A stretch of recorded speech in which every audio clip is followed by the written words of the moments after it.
Ball out. Ball out. Bow, bow, bow, bow, Ball out. bow, Ball out. bow. All we do is bow, Ball out. bow, bow, bow. Ball out. Ball out, Ball out. ball out. Me and my hitters go all out. Ball out. Ball out. We about to take them all out. Ball out. Ball out. Me and my hitters go all out. Me and my hitters go all out. We about to take them all out. Ball out. Ball out. Me and my hitters go all out. Ball out. Ball out. We about to take them all out. Ball out. Ball out. Me and my hitters go all out. Me and my hitters go all out. We about to take them all out. Chopping by the mall out. Come deliver mail on y'all route. Show them what it's all about. Just get called out. Fall out. Fall out. Me and my clique, we don't fall out. Me and my chick, we don't fall out. We minding our business, keep y'all out. Break up, get up quick, then we hit licks till it's all out. I hate my job, I'ma call out. Boss of myself, child out. I'm a recruiter, a high percentage shooters. Gotta keep rifles and Rugers. Some people just trifling and losers. Watch for the jackets at night, they be cruising. I can put together. A.R. Kensignetta. My hitters be tougher than leather. Can't nobody do it better. Glock 9 with the FN. Step in with my best friend. Best friend Smith and West End. If you miss 6, still catch 10. Ball out. Ball out. Stall out. Pulling up outside the y'all house. Empty till we all out. I got the juice and I'm crazy and crazy. And if you not a killer, don't say. Hit squad ain't nothing to play with. Undertaker and a grave dig. Best man like Tay Diggs. When you in the paint, gotta play big. Hitters ignorant like cavemen. Went from good fella to made men. Ball out. Ball out. Me and my hitters go all out. Shout out, ball out. Ball out. Get called out. Ball out. Ball out. Me and my hitters go all out. Ball out. Ball out. We about to take them all out. Ball out. Ball out. Me and my hitters go all out. Me and my hitters go all out. We about to take them all out. Ball out. Ball out. Me and my hitters go all out. Ball out. Ball out. We about to take them all out. Ball out. Ball out. Me and my hitters go all out. Me and my hitters go all out. We about to Boss take them all Cowboy out. Sports, where your voice matter. And yes, we do have a special guest in the building, and it's Rika. Move. Rika. Boss always gets it wrong. Oh, That's okay though. Rika. That's okay though. I'm so okay with that. And you told me before the show, Rika. So I know. welcome. So let's. Thank you. I'm excited to be here. Yeah, cause I'm used to you in the chat. You know? In the chat, talking my noise, acting crazy. Yeah, I'm used to that.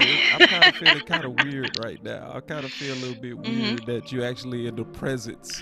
But what's up? In the presence. Yeah, what's up? Man. Let's talk. Yeah. Let's do it. And then Wendell, he see you now in the presence. He want to say something. He said, "What's up, boss?" And Rika. Hey, Wendell. Yeah, so we obviously excited to have you because you got something fresh off the press. And it's I do. perfectly timed for something I kind of want to talk about anyway, so we go blend it, you know? All right, So, let's do it. Yeah, let's get right into it. You know, we're not going to make anybody wait on some of your hot sauce, so let's kind of get into it. So give us a little bit of an idea of what you're talking about, because I already read the article, but let's kind of get into kind of some of the high points, I guess, of what you were saying with more touchdowns, more wins, and more rings. Good play on Absolutely. his name too, by the way. Yeah, he kind of handed me that one. So Kellen Moore, I mean, it's a great time of year to talk about coaches because there's not a whole lot of anything else going on. But you don't want to not talk about Cowboys. How are you living your life if you're not talking about Dallas? Right. So I was talking with BJ Nix and thinking about writing some coaching articles, and BJ said, you know what, you should write about Kellen and throw in some Boise State stuff too. And I was like, you know what, BJ's right. So I got to work. And let me tell you, boss, this was not an easy one.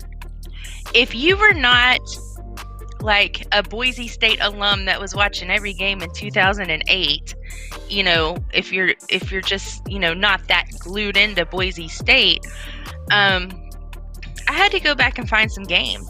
And this offense, and we're going to talk a lot about this Boise State offense because Kellen Moore so influenced by this offense, and it's a really great story. But when you go back and you try to watch these games from between 2008 to 2012, and you've got these guys who are in blue uniforms on this field where the grass is blue, and you're watching this offense that is so complex and running these crazy plays that you've never even seen before, and you're trying to figure it out, oh, it's tough.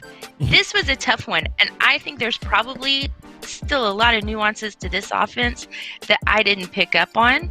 Right. I think you could probably sit and watch them for months and rewatch games and still see little tricks and little play action and little things that are going on with that offense. So yeah, if you're sitting around bored one day, just get on YouTube and search that thing up. Boise State 2010. Watch a few games on that blue grass with the blue uniform and try to figure out what the heck is going on. Yeah. So yeah, let's talk about Kellen. Because it's funny that you say that, because Gruden in his quarterback camp, right? Yeah. He's usually the guy that's kind of, I guess, welcoming the guys to the language of football. What's up, Keystone? You never late, my brother. My boy say sorry, I'm late. No, you never late, brother. Never. You always on time. But one of the things that was funny when you really watch it close, because we kind of briefly talked about it today over Twitter, me and you. But if people watch that closely, Gruden was learning from Kellen.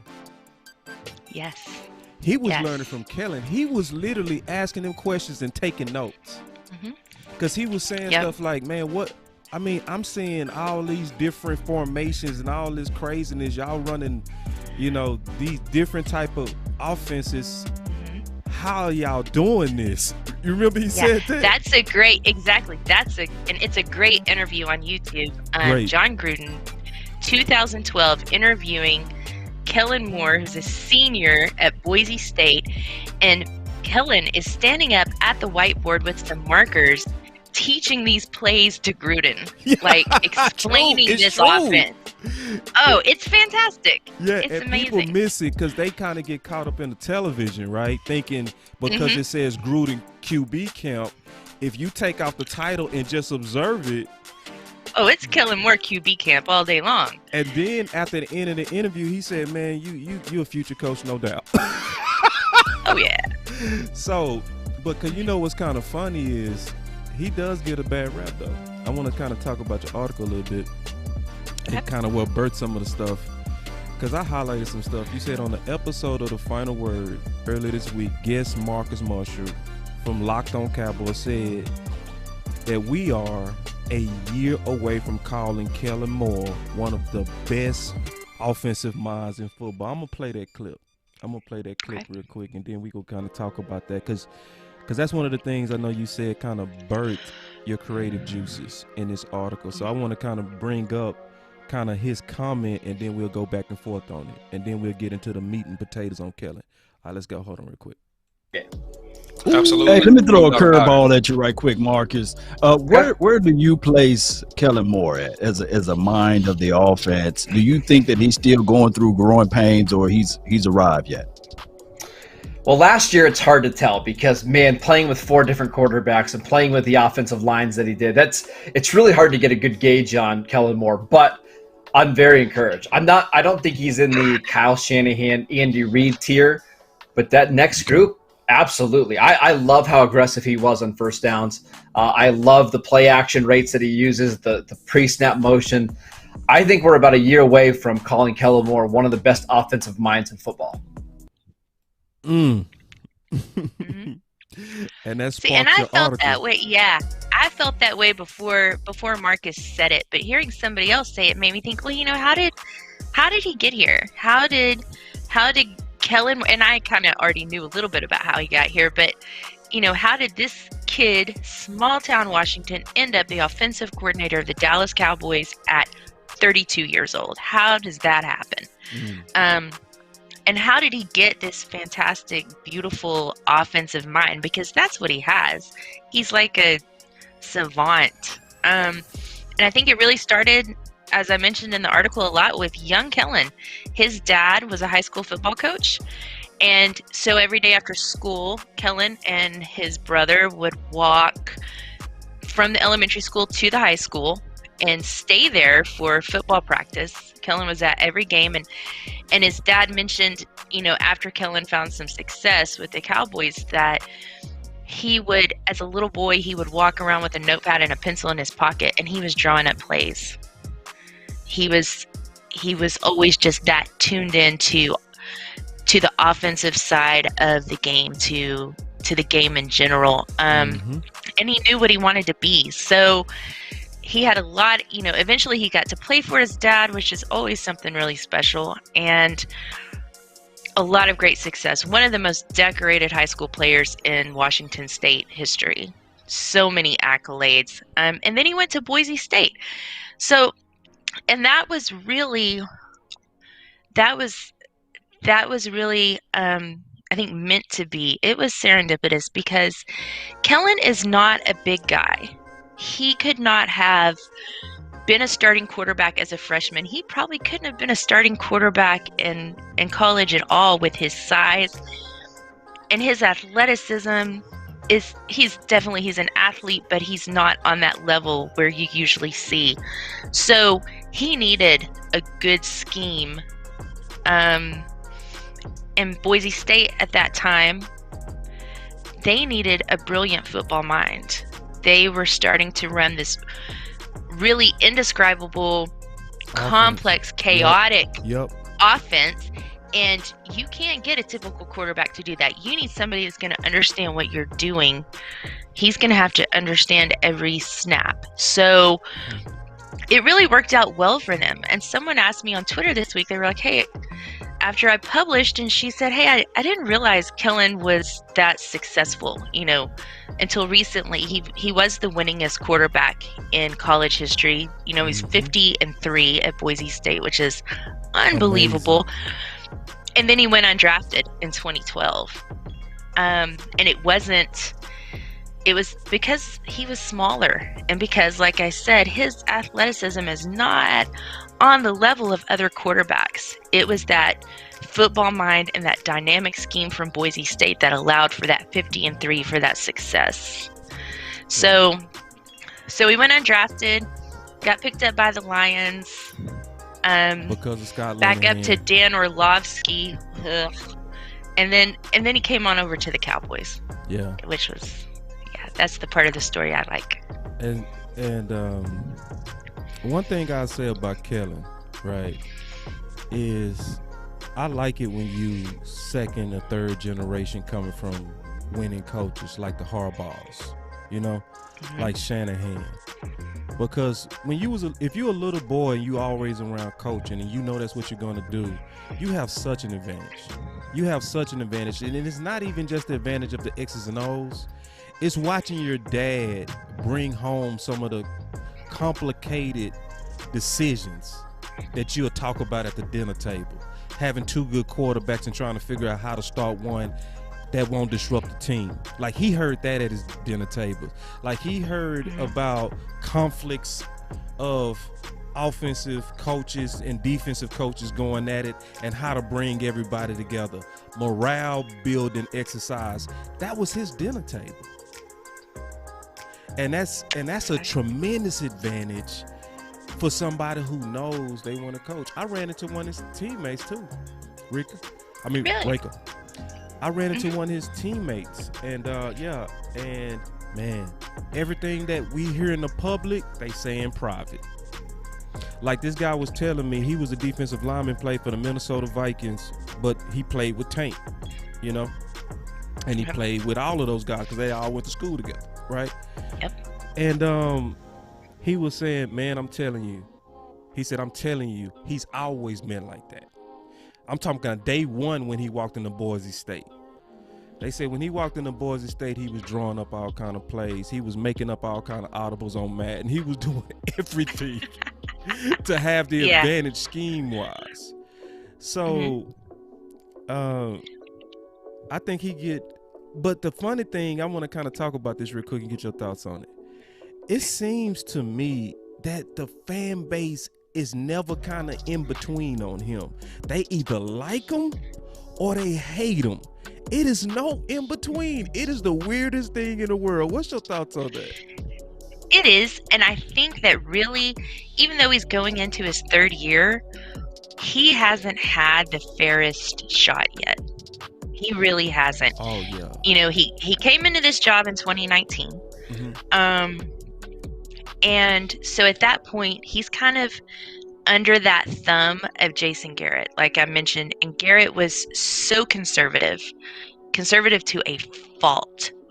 Completely unwilling to take risks, completely unwilling to adjust. I don't think Jason Garrett likes change at all. I don't think Jason Garrett was probably on board with getting rid of Scott Linehan. So when 2019 started, you saw these first 3 games of the season, and all of a sudden we were doing things that you hadn't seen out of the Cowboys in a really long time, if ever. There was this motion in the backfield. There was so much play action. It wasn't predictable like it was under Linehan and under Garrett before him. So those first 3 games, we come out and we finish it off 3-0. But you have to remember, those first 3 games of 2019, you're talking the Giants, the Dolphins, and the football team. So you got 3 really lousy defenses right there in 2019. Week 4 comes along. And that's where the wrench... Right? That was the Saints. And that's where the wrench gets thrown into this whole thing. Because at that point, now you're going on a run of 3 games against really good defenses. You're going to have the Saints. You're going to have the Packers. And then you're going to have the Jets. And, I mean, the Jets sucked in 2019 because the Jets always suck. But their defense was, I don't know, I think they were around like 15th, 14th, something like that. They weren't a bad defense, but on the whole, they sucked because they're the Jets. So Jason Garrett, who doesn't want to take a risk, is like, okay, you know what? We got to like, these plays are too risky. We can't do this. We got to tighten it up. We got to go safe. It looked just like that too. It looked just like what you saying. That's it looked exactly, like they went high octane and then put it up. Yep. And so, so he takes this play calling back from Kellen Moore, something that he still says that he didn't do, but I think you can watch the tape. You can watch Jason Garrett offensive coordinator games. You can watch Linehan offensive coordinator games. And then you can go to 2019 and you can watch weeks 4, week 5, week 6, and you're going to see the exact same offense, totally different players. You know who was calling the plays at that point. And then it was kind of a perfect storm for crappiness there for 3 weeks, because at the same time in that Saints game, week 4, Tyron Smith gets hurt. So now you don't have a left tackle. So you don't have a left tackle. You've pulled this back to be super conservative, and you're against 3 really, really, really good defenses. You're not going to win those games. And see, here's my thing, and this is just my opinion. At that point in time, I wouldn't have gone conservative. I wouldn't have done that. I would have known that conservative offensive play was not going to help you win in weeks 4, 5, and 6 in 2019. It just wasn't going to happen. I mean, was bringing out the play action going to help you win? I don't know, maybe. That's 50-50. But at least you got a shot, right? I mean, go big or go home, man. What are you doing? But that's the Jason Garrett special, though. You run it twice, you throw it once, and if you don't get the first down, then you kick or punt, depending on your field position. A lot of 3s, very few 7s. So Kellen Moore, actually, that 2019 season, he did do a good job. He did a great job considering what he was battling against. He definitely improved that offense. We were, at the end of 2018, we were ranked 22nd overall, came back into the top 10. So not bad. There were some rough spots in that season. Specifically, I remember towards the end of the season, November, December, maybe, I don't know which week, there was a game against Minnesota. And I don't know if anybody else remembers this game. We lost this game narrow, slim margin, 4 points, 5 points maybe. I remember that game greatly. Right. And at the very end, at the very, very, very end of the game, Dak throws this Hail Mary that gets intercepted. And to the Dak hater, it's Dak's fault that we lost this game. Actually, Dak should have never even had to throw a Hail Mary like that at the end of the game. It was play calling that made us lose that game. Yeah, that was let's talk play about that calling game just real tragedy. Quick, I want to talk about because I remember that game in detail because that's the game Jason Garrett wanted to be aggressive in the first series. And remember, he gave them a short field by going for it on 4th down, and they got ahead of us. And for the first 3 series, we was running the ball, and we wasn't really moving because the Minnesota front was amazing, right? They was shutting Zeke down. We didn't start throwing into the 4th series, and Dak still had over 350, and put us back in it. So I think you gave a fair case. I do want to talk. And also, then speaking of that game and to them shutting Zeke down the way they did, and just a prime example of how bad the play calling was. So it was before the bad Hail Mary. There was about a minute left in the game, maybe a minute and a few seconds, and we're like, it's like 3rd and 2. So they pass to Zeke, or they hand it off to Zeke. But they've got him running to the outside. And, of course, the run gets stuffed because they had Zeke's number all day. Oh, so it ends up with a loss instead of any kind of forward progress. And in my mind, and I remember that specifically because I thought to myself at the time, why in the hell are you doing that? Because the messed Zeke up thing hasn't made about any that kind game, of progress all day long. The messed up And then thing, you got him running to the outside? That's not going to work. But see, what you leaving off is that whole drive, that got them down there. Yes, he did. It was like they was stubbornly trying to make it Zeke's team. Because that whole 2019, you're right, that looked like a total identity crisis of the Cowboys. They couldn't figure out, was it Dak's team, was it Zeke's team? And you could tell it was a tug of war. You could see it. Now, I wasn't a roach on the wall. You on the fly on the wall, so we don't know that for certain. But your spidey sense is like my spidey sense, man. We was having a identity crisis of that offense because it seems to me that Kellen wants to take this offense into the 21st century of passing. But just like Dallas fans, we divided. Some people want to fully accept the pass-happy offense. Some people want us to stick to our traditions of being a running team. I do want to. You know what, Boss? And to that though, let me just say, because I mentioned a lot in my blogs a phrase that I got from Jay Tuck, who's in the chat right now, about muting the mainstream. And I mention all the time about how if you want really good team-specific content, it's better to go to an independent content creator than to go to the mainstream. And this is one of the reasons why, because a fan of the Dallas Cowboys is going to be able to look at a game and look at the way that the plays are called and know the difference. I could look in 2019 and I knew whether or not it was Kellen's playbook or Garrett's playbook. You right. Oh, I wish I could knew pull that up my, because I was such a fan right of the team. So you're not going to get that from ESPN. You're not going to get that from Fox Sports. Right. You have to go to somebody who's a true fan that got in order to get that knowledge. Yeah, you got to have a feel for your team. And you're right. You can see the difference. Like once we got to week 4 of 2019, you saw all the stuff that they was doing from the previous first 3 weeks stop. They stopped the motions. They stopped the pre-snap stuff that they was doing. They stopped all the misdirection, and they went to, like you said, run Zeke on first, run Zeke on second. Third it's been a little while now. Third and long. I could be wrong. I'm pretty sure in that New Orleans game, they didn't throw a single slant. I don't think they did. I could be wrong. I'd have to go back and rewatch the game. But I remember having a fit about where the hell are the slants after that game. What happened? Because we had some really nice passes weeks 1 through 3. Yes. And then week 4, where'd you go, Kellen? Where you at, my guy?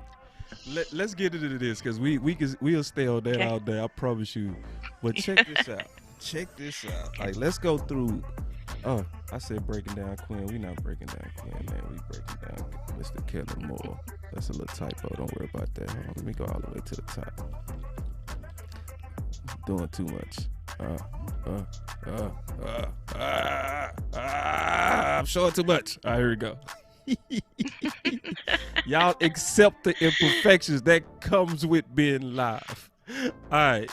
So we got Kellen Moore. All right. Okay. The OC. So we gonna talk about the good and bad though, right? Mhm. So one of the things about Kellen Moore as an offensive coordinator is I think he needs to start better. All right. I think his starts sometimes are a little bit kind of disjointed. In 2021, Kellen needs to start the season like he finished in the 2020 season with the fast, clean starts. Now, that clean don't really have nothing to do with him, though, because that has something to do with the guys and protecting the football. But he's the OC, so people go look at you to fix it, you know? And so He's I gotta look at own the that. numbers. I tried to pull a Professor O and go into the data. And let's just talk about this. In 2020, the NFL team in first quarter points per game we ranked 19. But without Dak mostly. You know what I mean? And this is why that's important to me. The last 3 weeks, that's why I say he needs to start like he finished. It was much higher, the points in the first quarter. And the execution in the offense, it was 6.7, which made them top 5. So he finished a lot better than the season started. It started real sloppy on offense in the first quarter. That's why we kept getting behind. But this was encouraging to me. When he had Dak, even in 2019 and in the identity crisis, we was ranked 18 with 4.2 points in the first quarter on average. And so when I stop and I think about it, right, and I really take my time, I still say that's an improvement for Kellen, because you was with a whole season of Dak ranked 18 in how you started, right? But then you lost Dak in 4.5 games, and you still ended up in the first quarter, as you got better towards the end, right around the same rank. I think that's encouraging. I want to get your thoughts on that. Oh, absolutely. And I've noticed that with Kellen, the starts at first were slow. There's some red zone issues in there that I'd like to see him clean up. But I think one of the best things about Kellen is one of the things we've all been talking about when it comes to Dan Quinn is that Kellen coaches. Yeah. In 2019, when he stepped in to that 22nd ranked offense, and he started with this group, and he didn't go out and get a bunch of new players. There weren't a bunch of free agents coming in on offense. They didn't pick up a bunch of rookies in 2019 for your offense. So Kellen came in to basically the same core group of guys and really managed to turn some really good things around. So he coaches, he teaches. That rapport that he has with those players, Zeke has spoken about it before, about how smart he is, how inspiring it is, because you see how excited Kellen gets when he's at the whiteboard, and he's teaching these plays, and he wants to show you everything that he's put in his notebook.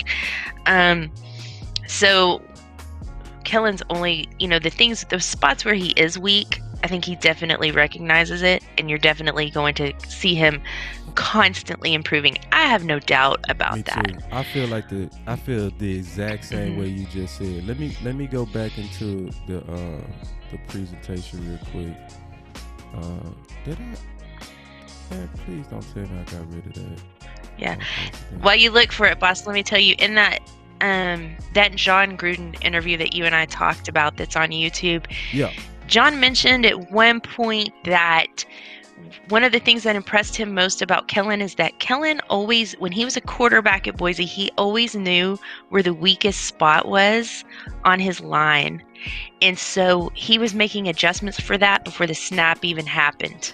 Yeah. He wasn't going to let himself get pressured. He wasn't going to let himself end up on his back on the ground. And I think that's kind of the way. You being too nice to Kellen. Let's say the truth. You think I'm being too nice Kellen to Kellen? had a noodle I arm. think.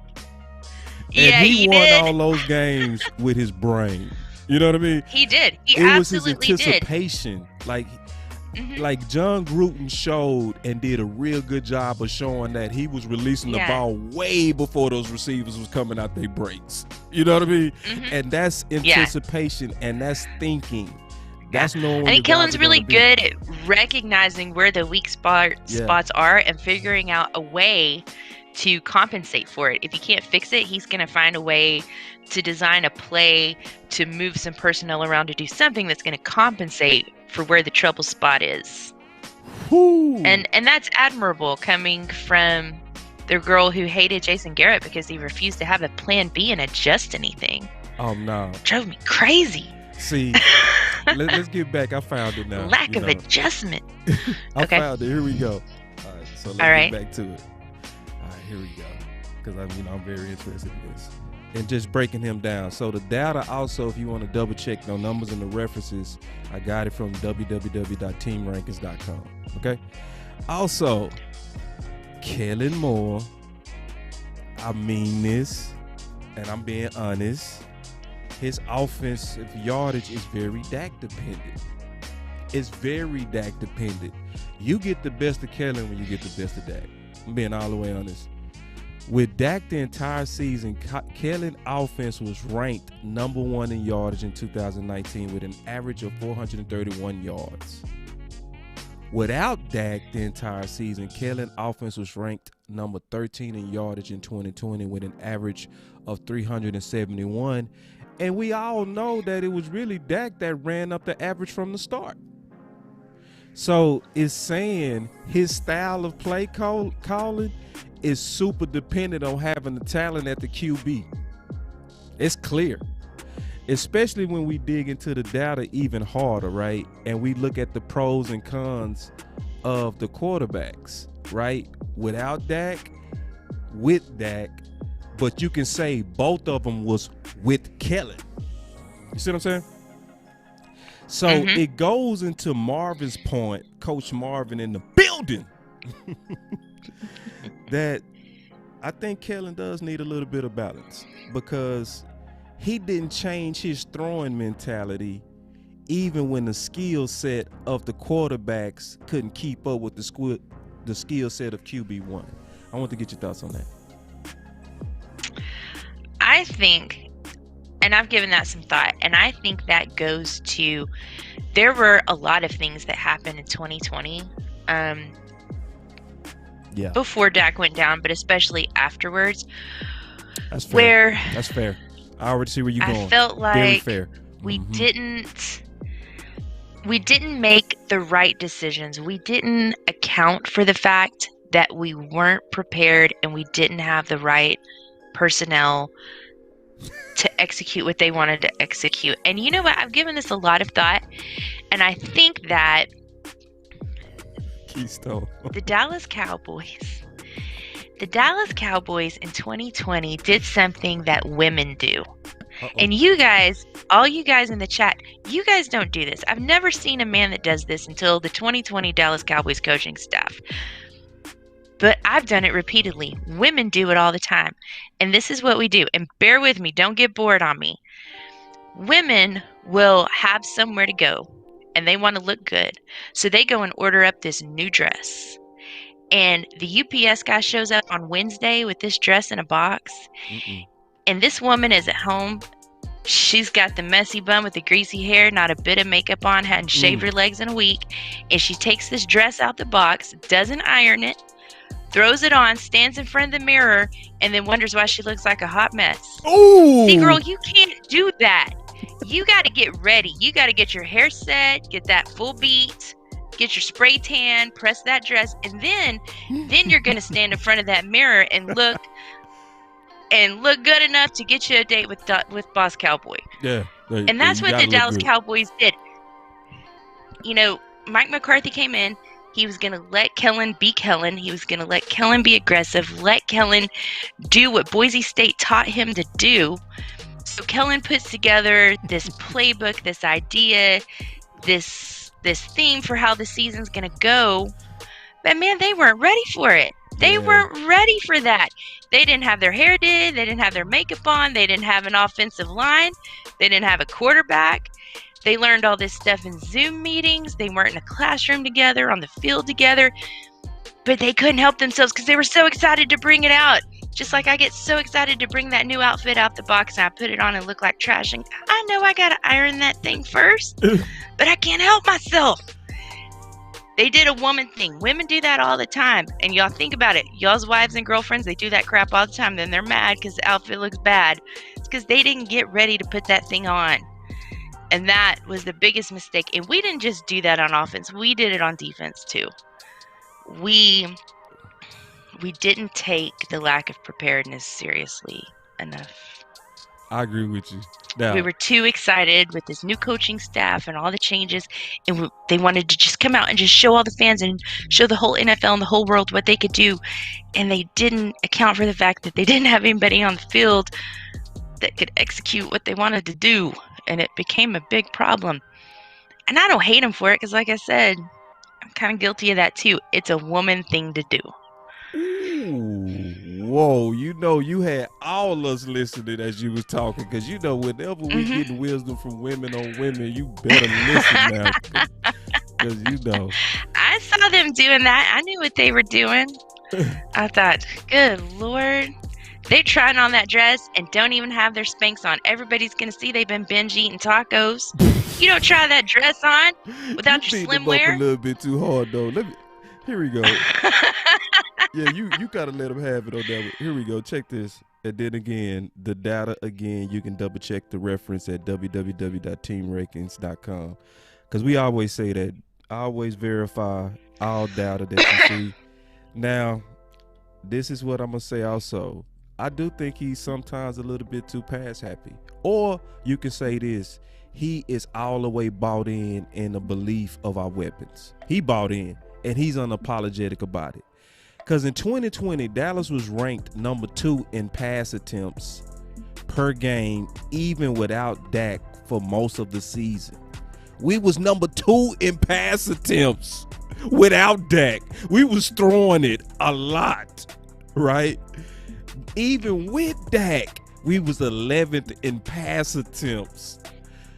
Kellen is saying, when I look at the pass attempts, that his instinct is to throw the ball. So it's a lot of people that subscribe to my boy West Coast, and they have hats that say run the damn ball. Man, Kellen don't do that, y'all. I'm just telling you, Kellen does not run the damn ball. Kellen throws the ball. It was a couple of games I totally agree with it though. Totally.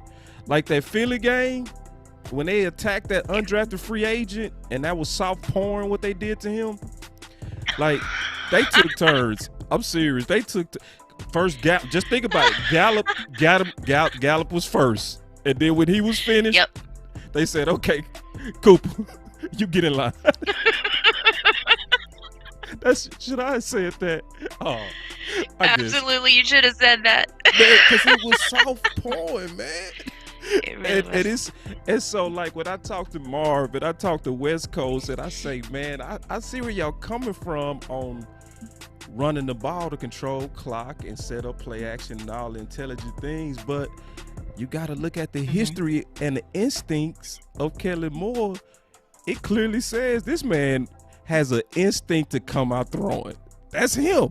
He's a high-tempo guy. He's ready to speed it up, just like you said in 2019. Them first 3 games, man, Dak was throwing. Unapologetic, too. We going at you. Oh, yeah. And I can tell you like that, too. I'm still kind of torn on this debate. Somebody go talk me in or out of. I go in and out of this debate almost every day. I love running the ball theory. Then I look at it and I say, man, but our offense looked a little bit better when we was gunning it. What's your thoughts? my thoughts. I think that you got to take Kellen's cue from Boise State and don't have an identity that's we're a team that runs a ball or we're a team that's primarily a passing team. You've got 2 excellent running backs. You've got 3 fantastic wide receivers. Throw in Cedric Wilson as a 4th. You got some really good tight ends in there. You've got an excellent line. Make your playbook as diverse as possible. And then think about the defense that you're up against. If you're up against a defense that's ranked 25th against the run, but you know, 9th against the pass, why are you going to go in there and throw the ball all damn day? Just run it. Thank you. So don't have an identity that says we're a run team or we're a passing team, because you've got enough weapons to be both. Oh, hold on real quick. Hold on. God, don't. Ooh. Oh man, that's where I still stay right what you said, an adaptable offense. That's exactly what I want as well. I want us to be adaptable, attack the defense's weakness, because we are good enough to do that. Preach. Yeah. Preach. Don't say our offense, you know, our identity is we're going to have a West Coast style offense, or we're going to be this, we're going to be that. You know what? The identity of this offense needs to be complete and total chaos. Thank you. This needs to be the offense that's going to burn your house down and make fun of your mama, okay? Ooh. I don't want to hear. We don't need a style. We don't need a style except win some damn games. That's the style of this offense. I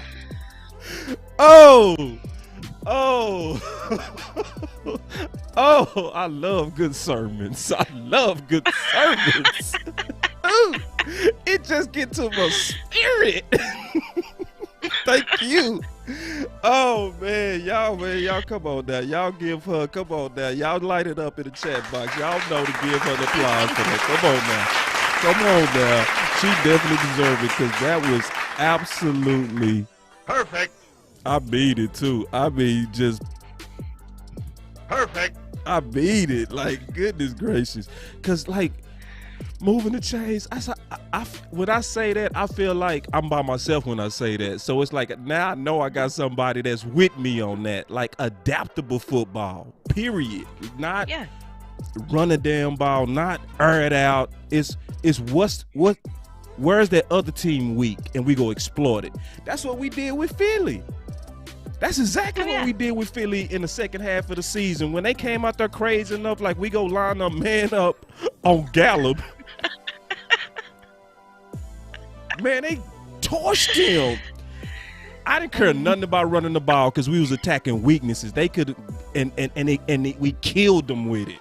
I thank you so much. One more time, y'all. One more time. Y'all give it up. Y'all give it up. Give it up. Give it up. For moving the chains now, Lord. Woo, that felt good to hear some common sense come in the building. All right. Let's keep going though, because we doing a whole breakdown on Kellen Moore. All right, because I'm trying to be fair, right? Where we talking about the good, we talking about the bad, we talking about the concerns. We could also talk about how to possibly even make him better. I think that's fair too, right? You know what I mean? Because you raised some concerns, absolutely, on and stuff. We will talk about that too. All right, so getting back into this real quick. Y'all give me a second, man. Y'all know how live is. You know, everything ain't perfect, man. Y'all gotta be patient. There it is. All right, and there it is again. I know Professor Ogo double check, but y'all make sure y'all double check my numbers, man, because you know, you don't want the human factor to have you out there saying stuff that ain't exactly accurate. So go to www.teamrankings.com, double check my numbers. I triple checked it, but still you can make mistakes. But I'm pretty certain on this. Now, I did this. You know, I did a whole cons and pros on Kellen Moore. All right? Okay. And I think this is fair. I think that he does get a little bit pass happy, especially when you look at him being second in attempts with backup quarterbacks. I just got to be honest. I think that's a little bit over-aggressive on passing the ball with backups. But you made a fair point. The fact that it was so many injuries, it was so many dysfunctions, your whole offensive line, except one guy was out. He really made a decision that I'm going to give the ball to my best weapons, which is receivers. So maybe that's not a con, but for right now, I'm gonna keep it as a con. All right. I said inexperienced, but adding skins to the wall quickly. I think he's growing in his experience. We already talked about earlier that you can see that he's getting better in his first quarter performances by the back, right? I think sometimes he can get a little bit unbalanced, you know? And my concern is, can you go the other way? Because sometimes, like Marvin came in the chat, he said, yeah, you want to start the game with high tempo, but can you also go back to second gear when you need to? Because sometimes strategically it's smart to run the ball.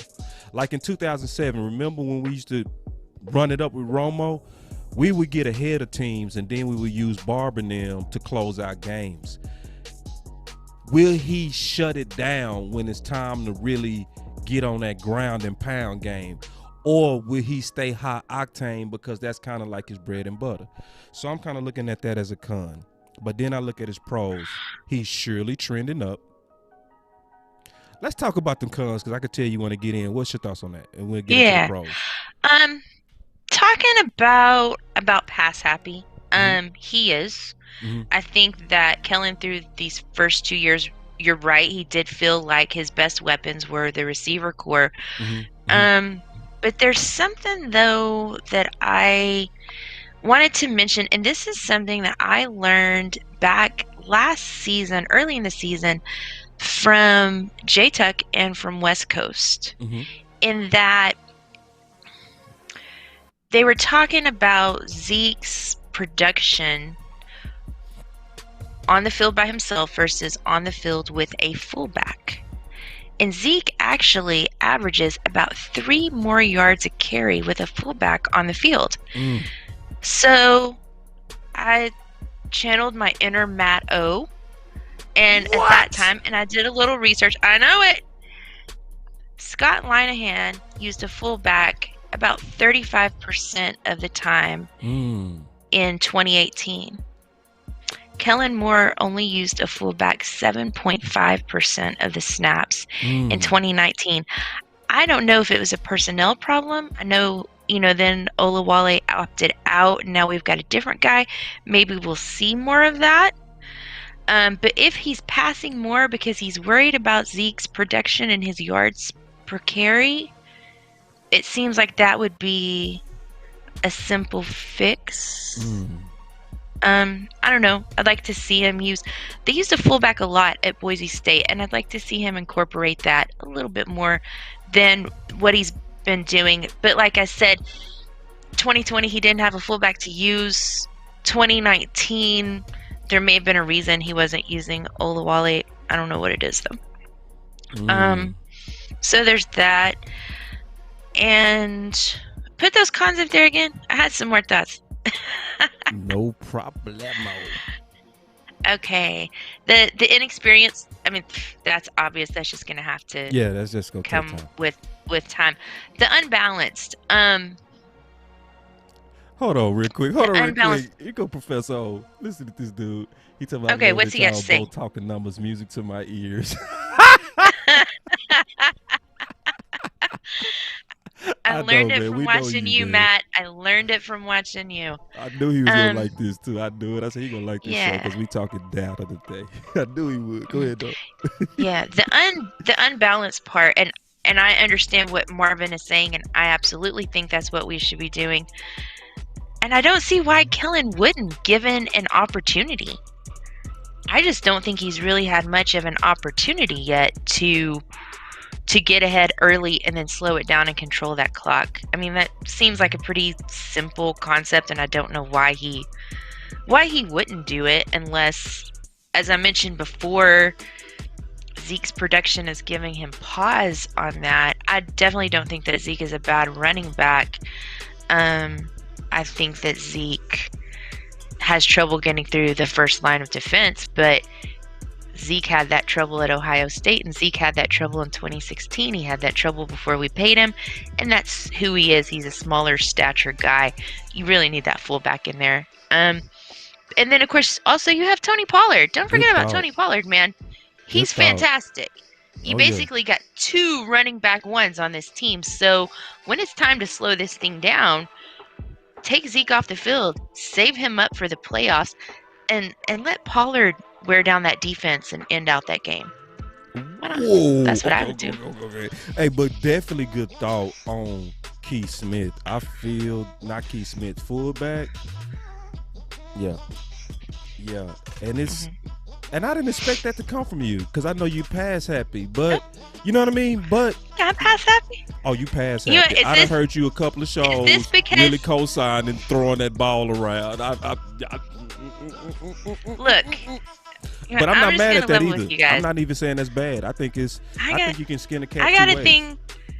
I got a thing for CeeDee Lamb. Okay, let's just call this what it is. I got a Hey. big old crush on CeeDee Lamb, and I want him to get 1 million touchdowns and score 50 billion points. Bias. And yeah, my guys, I got this shirt on. I bought this shirt. CowboysFansOnly.com. This is my CD season shirt. I love it. Make sure to go to Cowboys Fans Only. Support my guy Jay Tuck. That's These Jay shirts Tuck, are yeah. soft. I love them. It's my favorite. It's got CD on it. He's my boyfriend. He just doesn't know it yet. You can't make no football decisions based on stuff like that, man. You gonna make people think you serious. Hey, now check Bet this that out. I can't, boss. I don't make all my football decisions based on stuff like that. Only my football decisions that involve CeeDee Lamb. Hey, I'll rock with it because at least we know he'll ball it. You know what I mean? You can be biased with him because he gonna make plays. All right, let's He has get a back bad into the season, and I'm going to pros. get a new boyfriend. You better know that. Let's get back into He these messes pros, up man. and he's out. You know, he ain't gonna mess up. Pros. He gonna do his thing. He's definitely Yeah, trending he up. is. All right, Kellen Moore's Mhm. trending up. I think he had a lot of adversity last year, and I liked how they finished through that adversity. You know what I mean? They finished through epic adversity. You know, being second in injuries, that's not a slouch thing. That's not a slouch thing. To lose 80% of your offensive line, to lose your franchise quarterback, and all the other stuff that happened, and Zeke was banged up too. People forget that he was banged up. Yep. You know, so Mhm. and they kept on. And this is the pros. He can surely turn the offense 0 to 100 real quick on the deck. Like, boom! Like we can go from we kind of going with this running thing to boom, we downfield like in 30 seconds, and that's serious. And he willing to do that as a pro. He not afraid to go high tempo. He'll do it quick. And I'm gonna be honest, man. Dak and them off script, man, that offense look good. When they go out there and they speed it up, you be like, man, and they got a confidence like, man, nobody can keep up with us. And they did it game after game after game. That's because of Kellen, y'all. So we got a good foundation with him. He's steadily gaining experience. That's what I love. It's because I think we treating Kellen like we treated Dak. Dak came out and he was so great moving the chains. I mean, fantastic.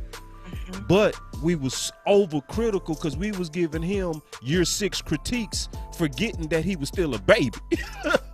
It's like, man, come on, man, let the man grow up. Damn. You know what I mean? It's the same thing I see with Kellen Moore. Man, let the man grow up. His foundation is good. You know what I mean? Like, let's just be honest. Which one would you rather have? This or that? Right? Yes, he needs to improve on that red zone. Yes, he kind of maybe need to do a little bit more balance. But come on, you want this or that? Give me this, right? Then we can talk about a couple of more pros, and then we gonna talk about it all together. Another thing about And you know what, boss? Yeah. This is more capable of learning and adjusting and getting better in the red zone than that was. Say that Kellen again. Moore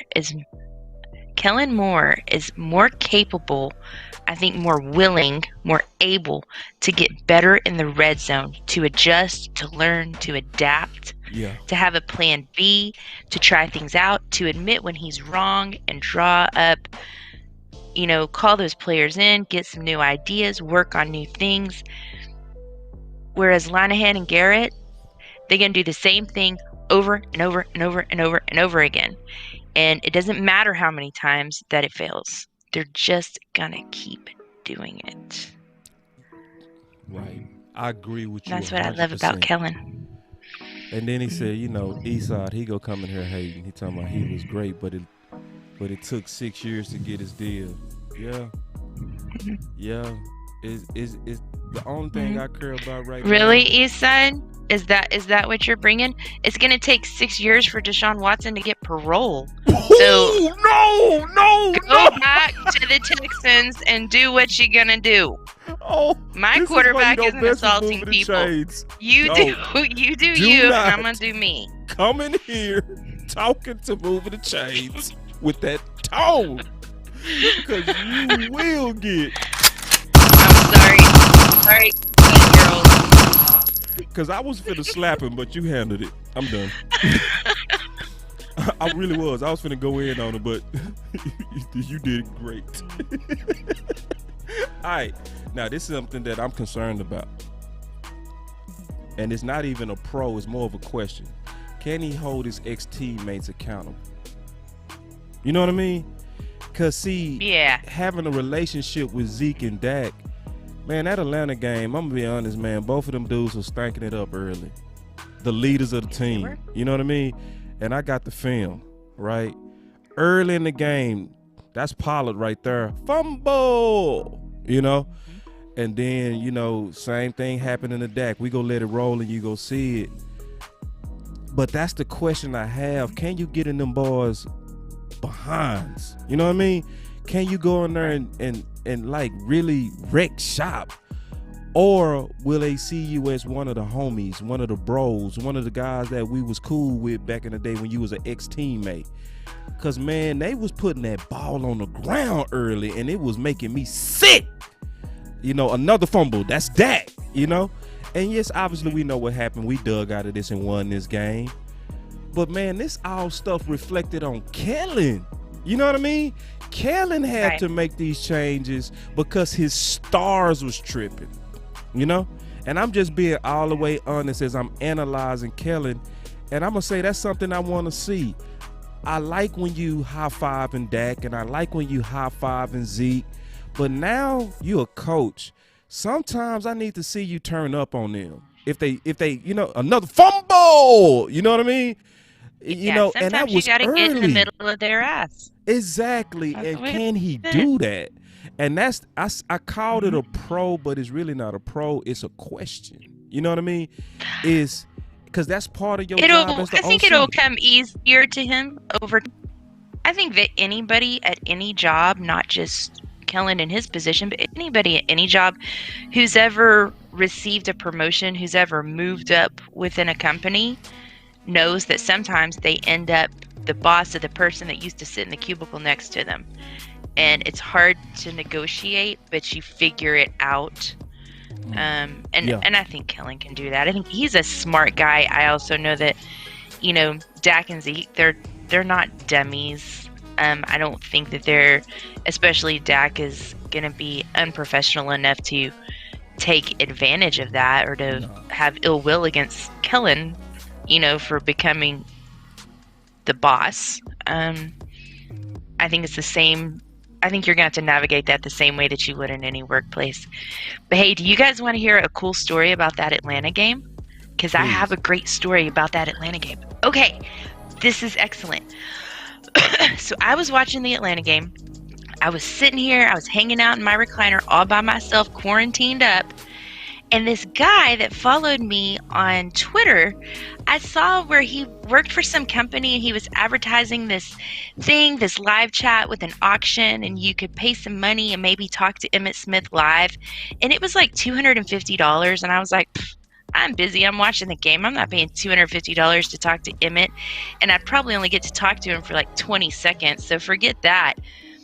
So he DMs me. I've never talked to him before. And he says, hey, I've got this event going on with Emmitt Smith. And I was like, yeah, I saw your flyers for that. Emmitt Smith and Warwick Dunn. And he's like, yeah. He said, there's a lot of people that paid to be in this. And they're asking questions not about football. And some of it's inappropriate. Would you come in and ask some football questions and maybe you could set the tone for the rest of this game, for the rest of these people that paid? What? And I said, yeah, but I'm not gonna give you $250. And he was like, no, I'll just give you a passcode. And I was like, oh, okay, sure. So he sends me a link and he says, when it asks for your receipt number, type in this. So I'm like, okay, whatever. So I type it in. I'm thinking I'm fixing to download a virus on my phone. All of a sudden, I'm in a live chat with Emmitt Smith and Warwick Dunn. But then I look because there's a fourth person on the screen and I'm like, holy crap, man, that's Chris Tucker. Oh, I'm talking to Chris Tucker. So Emmitt's like, hey, Moving the Chains, what's up? And I was like, hey. And, he asked me how it was going. And this is like the end of the first quarter, beginning of the second quarter. And I was like, well, it's not going real good, Emmitt. I was like, my guys are losing. But hey, you know what? I think we can bring it back. And I start talking on my football chatter. I'm super excited because I'm talking to Emmitt Smith and I'm about to pee my pants over this. Then all of a sudden, Chris Tucker busts out laughing because he's over there with this Atlanta Falcons cap on. Chris Tucker busts out laughing and he's like, y'all want to look at this little girl? She come up in here showing her dimples, gonna act like her team ain't down by 20. She almost had me too. She almost had me fooled that these Cowboys were legit.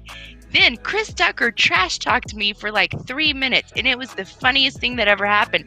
I loved every minute of it. But I talked to Emmitt and Warwick, and we talked about Tony Pollard's touches. We had a great conversation. They were so nice to me. But the fact that Chris Tucker talked some shit to me in the middle of that game was like the best moment of my life. And I tried to screen record it, but I guess they had it blocked because all I have is the video and not the sound. You could just see our mouths moving and me cracking up laughing. Man, it's a really great story, though. Man, it was really cool. So then we end up winning. So I went ahead, I tweeted at Chris Tucker. I was like, see, I told you that was going to happen. He didn't tweet me back then. I was hoping he would. I was like, you know what? He could follow me and maybe talk some trash to me. We could have a good time, but it didn't happen. See, like my boy Eastside. He said, I remember one of that my favorite with Chaz Green. Got sacked 6 times. One of my favorites with Chaz Green. See, this is one thing I got to say about you, Eastside. I do appreciate your fandom to the Dallas Cowboys. I really do. Besides, for a Texans fan, you sure do remember a lot of Cowboys games. Yeah, that's why I called him a fan. He's a fan. Like, they say that they don't like us, but they remember play by play our whole history. And Eastside Harold, man, bless his heart. He was on Vashnim show yesterday. Then I saw him with Big Game James. Like, he follows us.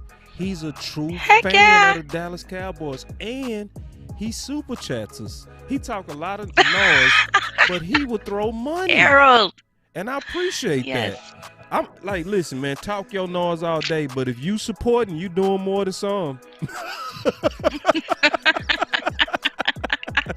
So I be talk your noise, man. I ain't tripping. Harold, I remember that game too. Every time I hear the name Chaz Green, I'm like curled up in the fetal position. I'm hearing like chopper noises, like Vietnam flashbacks. I'm traumatized by that situation. And it just kept happening. And that was one of those Jason Garrett not going to adjust things. At that point, you could have got the janitor from the damn stadium out there playing left tackle. He would have been better than Chaz Green. That was ridiculous. But no, Jason Garrett ain't going to adjust. Keep doing the same thing over and over and over again. Let's watch your quarterback get the crap beat out of him. That's fun. Yeah, that was fun. Yeah. I mean, a lot of people enjoyed that because they've been rooting against that. But hey, Chaz Green. I didn't enjoy now that. We got made me sad. Eastside Harold, so we learned our lesson. I mean, isn't Chaz Green, isn't he like in Indianapolis? Yeah, he's still in the league. Oh, man.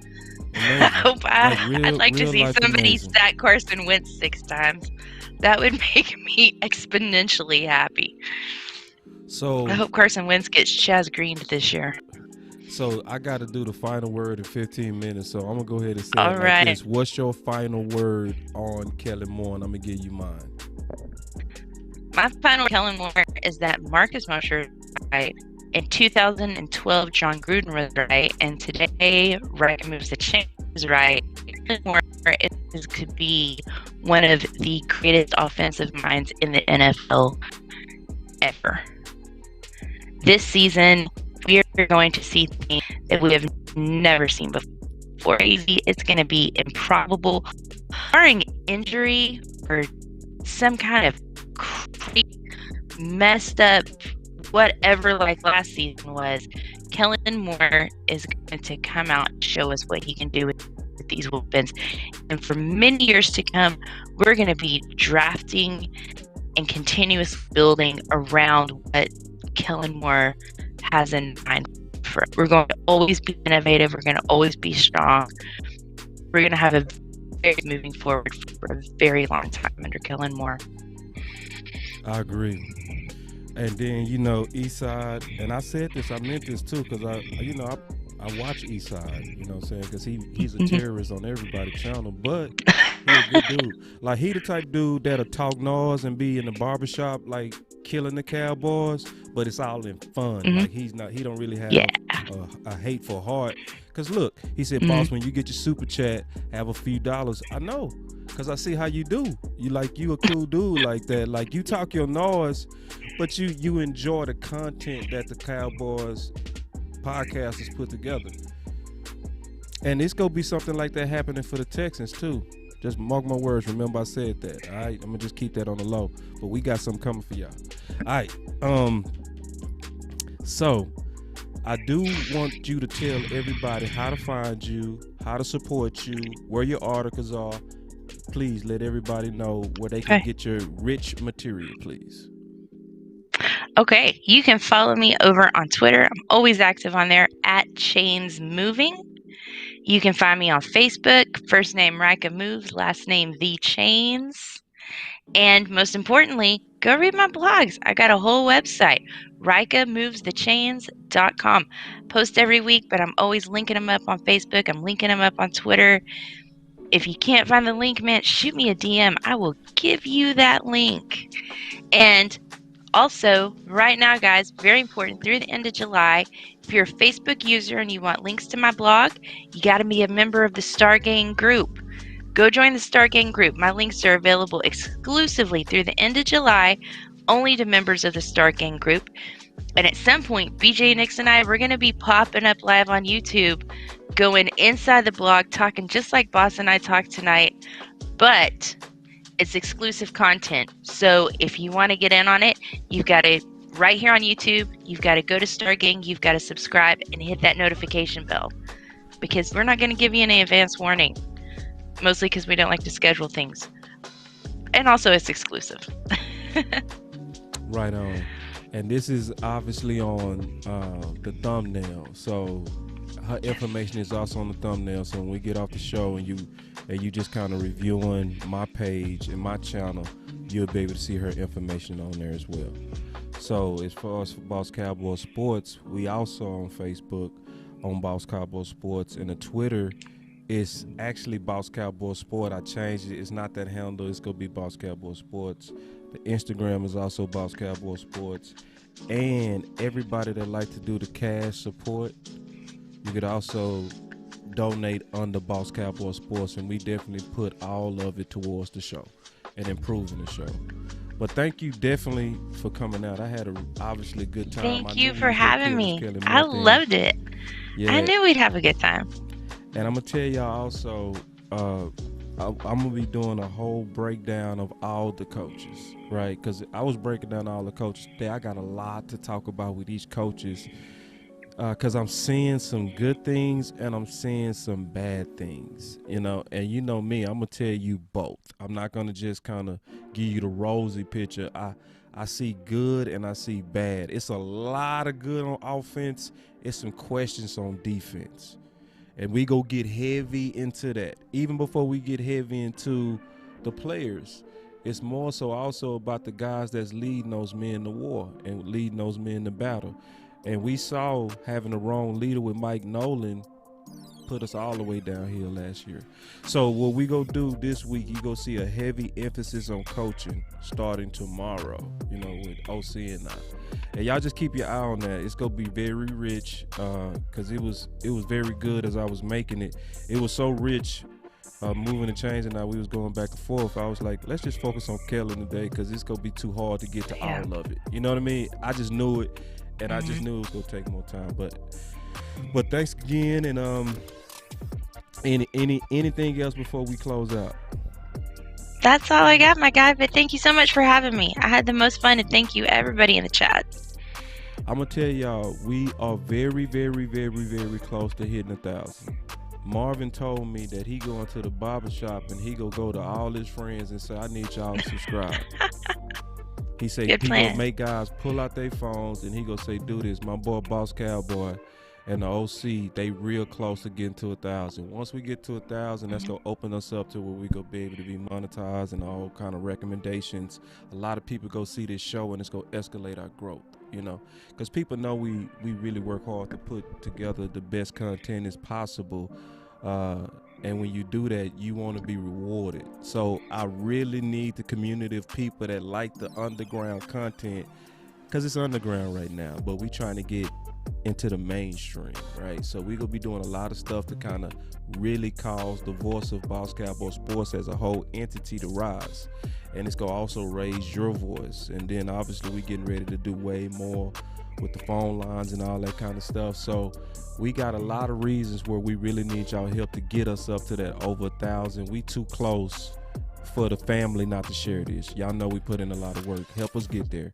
And it's gonna be through sharing, going to groups, putting this in your instant messenger to friends that you know like the Cowboys, but don't even know about the underground market of podcasters.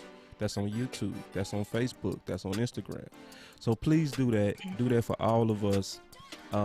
That way we can continue to get this unbiased, rich content out there for people that really want to know about the Cowboys without the spin that usually comes from people with motives. Yeah. The only motives we got is you. And I always say, before we get out of here, always stay loyal, never be devoted. Because a loyal person is going to tell you what you need to hear, not what you want to hear. All right? Much love. Peace.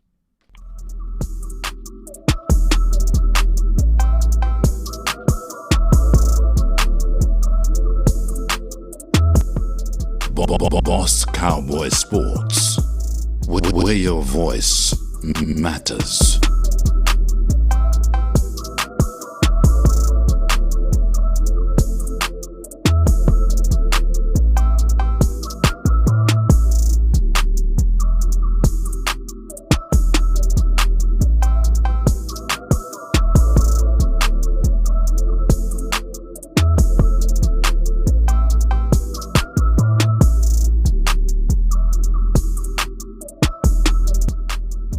Boss Cowboy Sports.